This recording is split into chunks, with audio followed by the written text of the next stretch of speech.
Assalamualaikum warahmatullahi wabarakatuh. Apa kabar sahabat pembelajar? Selamat bertemu kembali dengan kelas Fisika Bu Berlian. Di video ini kita akan membahas prinsip Archimedes yang berkaitan dengan gaya apung. Archimedes adalah penyebutan lidah orang Indonesia. Jika lidah orang Inggris maka disebutkan Archimedes.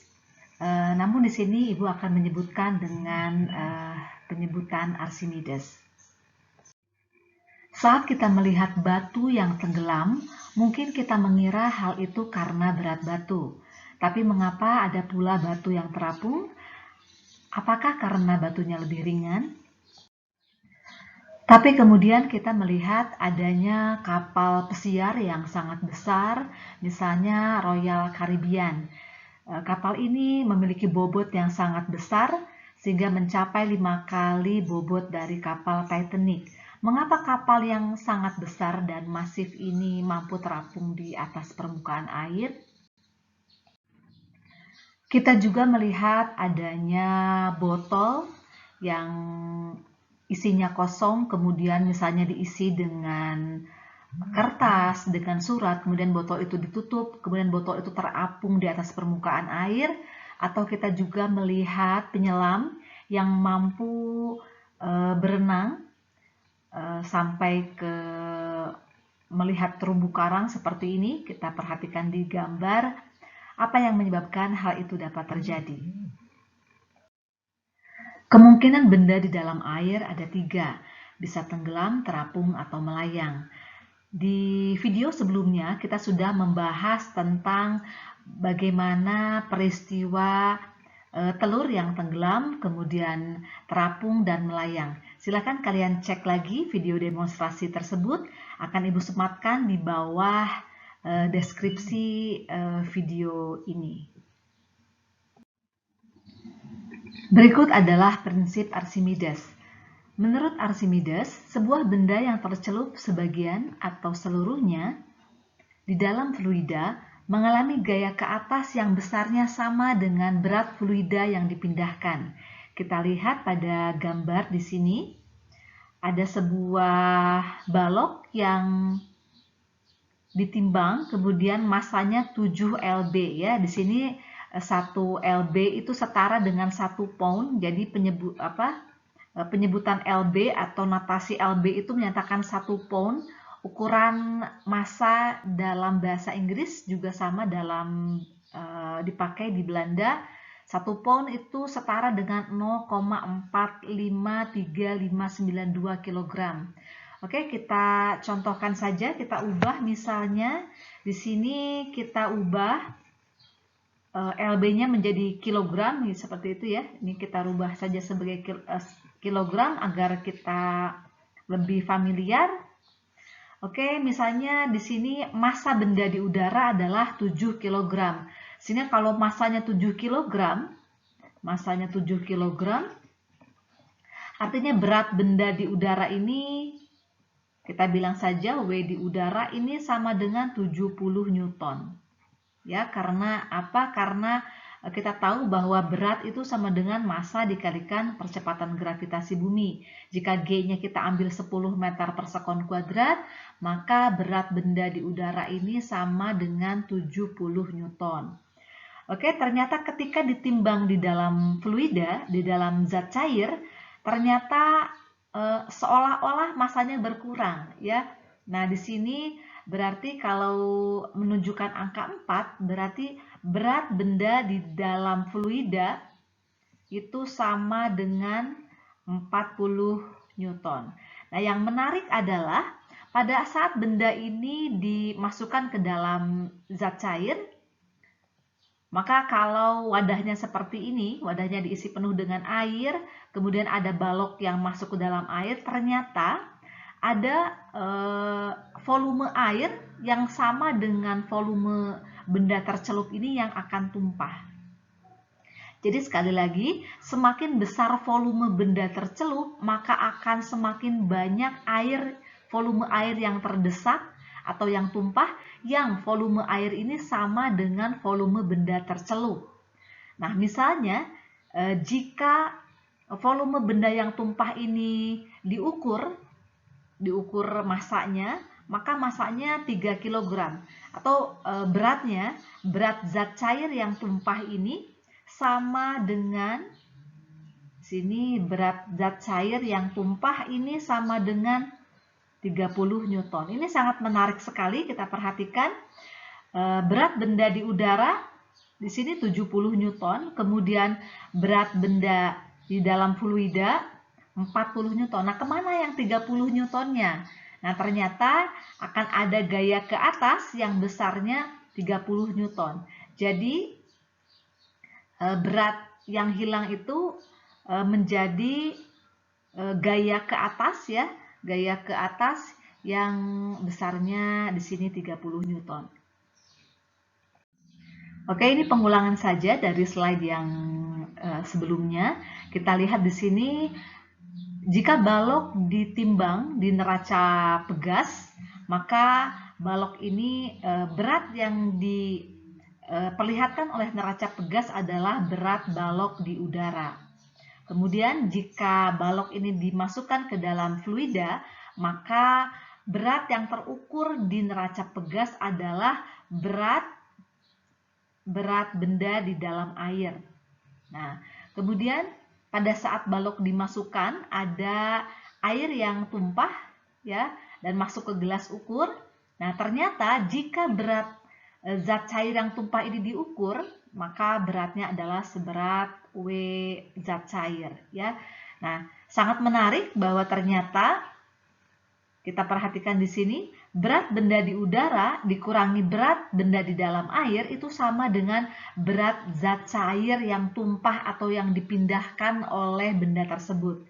Sehingga gaya ke atas yang dialami oleh zat cair, oleh benda yang ada di dalam zat cair, gaya ke atas ini akan sama dengan berat benda di udara dikurangi berat benda di dalam zat cair. Ini sama dengan berat air yang tumpah, maka bisa kita turunkan perumusan ini. Maka gaya ke atas itu setara dengan berat zat cair yang tumpah. Nah, berat zat cair yang tumpah sama dengan massa zat cair dikalikan dengan percepatan gravitasi bumi. Dan massa zat cair sama dengan kerapatan zat cair atau massa jenis zat cair dikali dengan volume zat cair yang tumpah atau sama juga dengan volume benda yang tercelup dikalikan dengan percepatan gravitasi. Baik, ini adalah keterangannya ya. Di sini FA adalah gaya Archimedes, satuannya Newton. Kemudian WU di sini ya adalah berat balok di udara, satuannya Newton. WA adalah berat balok di dalam zat cair, satuannya Newton. Kemudian WC di sini adalah berat zat cair yang ditumpahkan. Kemudian MC di sini adalah massa zat cair yang ditumpahkan. Nah, kita perhatikan rho C atau biasa juga disebut di buku-buku rho F, rho fluida atau rho zat cair. Kemudian VC di sini adalah volume benda yang tercelup, ini sama dengan volume zat cair yang tumpah atau yang dipindahkan. Kemudian G adalah percepatan gravitasi bumi. Dapat kita simpulkan bahwa faktor-faktor yang mempengaruhi besar gaya apung adalah, yang pertama adalah rho fluida, massa jenis fluidanya. Kemudian yang kedua adalah volume benda tercelup atau volume fluida yang tumpah atau yang terdesak oleh benda yang tercelup tersebut. Kemudian adalah G atau percepatan gravitasi bumi. Apakah yang menyebabkan suatu benda tenggelam, melayang, atau terapung? Pertanyaan ini dapat dijelaskan dengan hukum Archimedes atau prinsip Archimedes. Untuk benda yang tenggelam, kita perhatikan bahwa berat benda itu lebih besar daripada berat gaya apungnya ya, lebih besar daripada gaya apungnya. Jika kita turunkan, maka akan seperti ini. Oke, kita dapatkan seperti ini. Nantinya rho benda, V benda dikalikan percepatan gravitasi lebih besar daripada rho fluida. Kemudian percepatan gravitasi dikalikan dengan Di sini volume fluida yang dipindahkan ya. Kita perhatikan di sini volume benda tercelup itu sama dengan volume fluida yang dipindahkan. Sehingga kita bisa coret G-nya di sini, kemudian juga kita bisa mencoret volume bendanya ya, karena sama dengan volume fluida yang dipindahkan. Maka kita dapatkan di sini ini disebabkan karena massa jenis benda lebih besar daripada massa jenis fluida. Untuk kasus benda yang melayang, di sini berat benda sama dengan gaya apungnya, sehingga kita dapatkan seperti ini. Ya, G-nya bisa kita coret. Kemudian volume benda yang tercelup itu sama dengan volume fluida yang dipindahkan, sehingga ini pun bisa kita coret. Maka di sini untuk kasus benda yang melayang, syaratnya adalah jika jika massa jenis benda itu sama dengan massa jenis fluida. Untuk kasus benda yang terapung, di sini berat benda lebih kecil daripada gaya apungnya, gaya ke atas, tetapi jangan berpikir seperti ini, karena FA lebih besar maka nanti bendanya ke atas. Jadi FA sendiri muncul, gaya apung sendiri muncul itu jika ada bagian benda yang tercelup ke dalam air. Jadi FA tidak ada jika benda ini tidak tercelup di air. Oke, kita turunkan maka akan seperti ini ya. Kita perhatikan di sini G-nya bisa kita coret, kemudian di sini volume benda di sini lebih kecil daripada di sini sebetulnya volume benda yang tercelupnya itu sama dengan volume fluida yang terdesaknya ya. Jadi pasti nanti volume benda yang tercelup di sini, benda yang tercelup itu sama dengan volume fluida. Jadi ini bisa kita coret juga ya, volume benda tercelup sama dengan volume fluida. Maka kita dapatkan di sini rho benda lebih kecil daripada rho fluida. Nah, inilah yang menyebabkan mengapa benda terapung. Salah satu penerapan hukum Archimedes adalah jembatan ponton. Kita perhatikan di sini, jembatan ponton ini ditopang oleh banyak sekali drum air yang kosong tentunya. Semakin banyak volume drum yang tercelup ke dalam fluida, maka semakin besar gaya apung yang dihasilkan atau gaya yang dapat menopang jembatan ponton ini. Penerapan berikutnya adalah balon udara. Udara atau gas termasuk ke dalam fluida, sehingga dapat melakukan gaya ke atas terhadap benda. Agar balon dapat bergerak naik, maka balon diisi gas yang massa jenisnya lebih kecil dari massa jenis udara. Nah, di sini penerapan berikutnya adalah kapal selam. Bagaimana kapal selam dapat menyelam ke dalam laut lalu mengapung kembali? Untuk menyelam, tangki pemberat diisi dengan air laut, sehingga massa jenis kapal selam bertambah.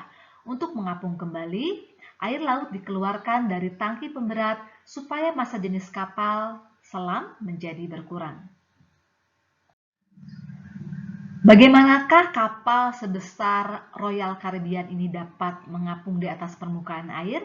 Jawabannya adalah dengan cara membuat sedemikian rupa agar massa jenis kapal ini lebih kecil daripada massa jenis zat cair.